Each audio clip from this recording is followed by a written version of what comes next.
अत्यंत नियम से तो हम नहीं रह पाएंगे, इसलिए 365 दिनों का कार्य हम 13 दिन में ही संपन्न कर देते हैं।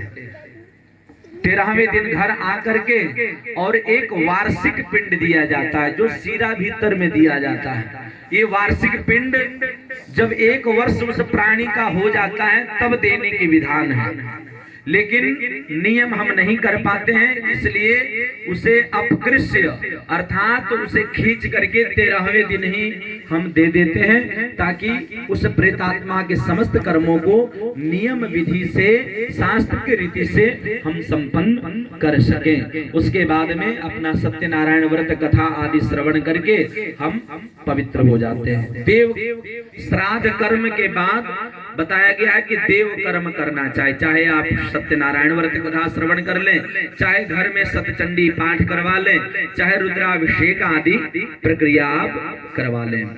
तो ये पिंड का विधान है और ये करना ही करना चाहिए। पिंड शब्द का अर्थ होता है शरीर।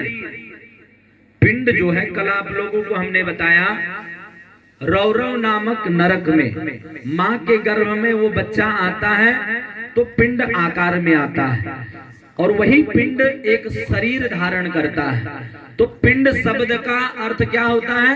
शरीर। जो शरीर त्याग करके उस यम के मार्ग में चल पड़े हैं, उस शरीर की पुष्टि के लिए हम एक शरीर प्रदान कर रहे हैं, ताकि उन्हें उत्तम शरीर मिले और अक्षय पुण्य के वो भागी बने।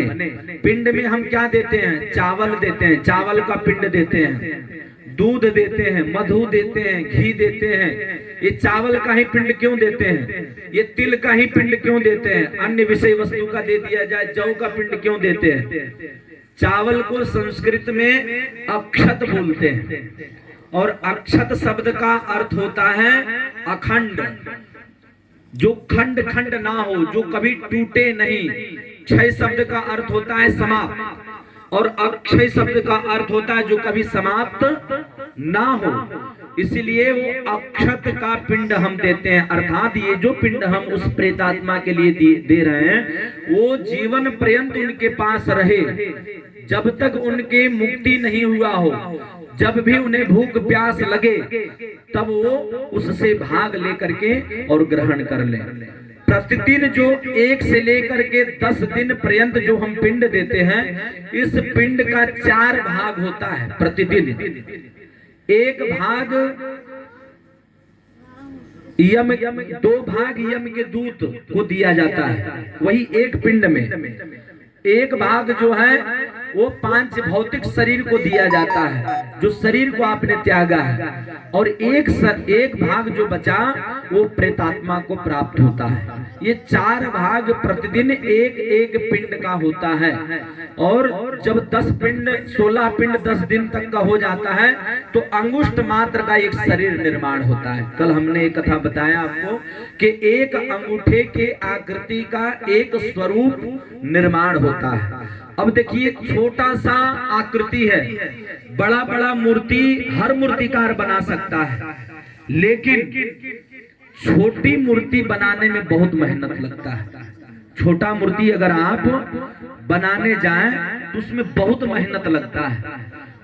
तो वो जो अंगुष्ठ मात्र का स्वरूप आपका निर्माण होगा, उसमें आकृति कितना सुंदर है ये देखा जाता है।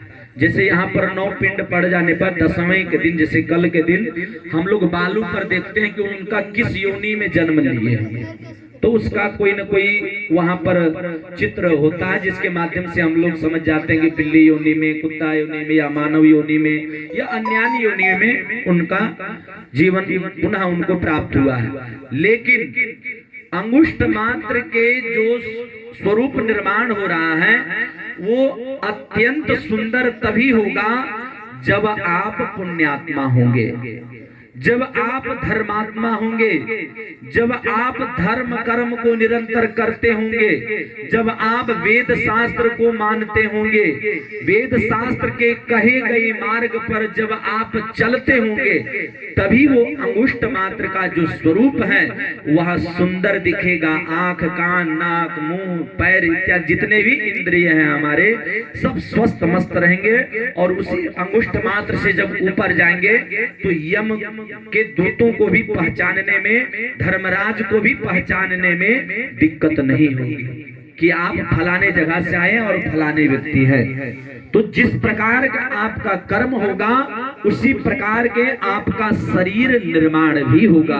तो ये जो सूक्ष्म शरीर है, ये जो छोटा शरीर हम जो 10वें दिन प्राप्त करते हैं, हम सभी को जब ये जानकारी हो गया कि वो छोटा शरीर निर्माण करने के लिए हमें पुण्य धर्म कर्म की आवश्यकता होती है, तो हम अभी से सतर्क हो जाएं और भगवान के प्रति संलग्न होकर के और उनके भजन में लगे, उनके कीर्तन में लगे, उनके स्मरण में लगे।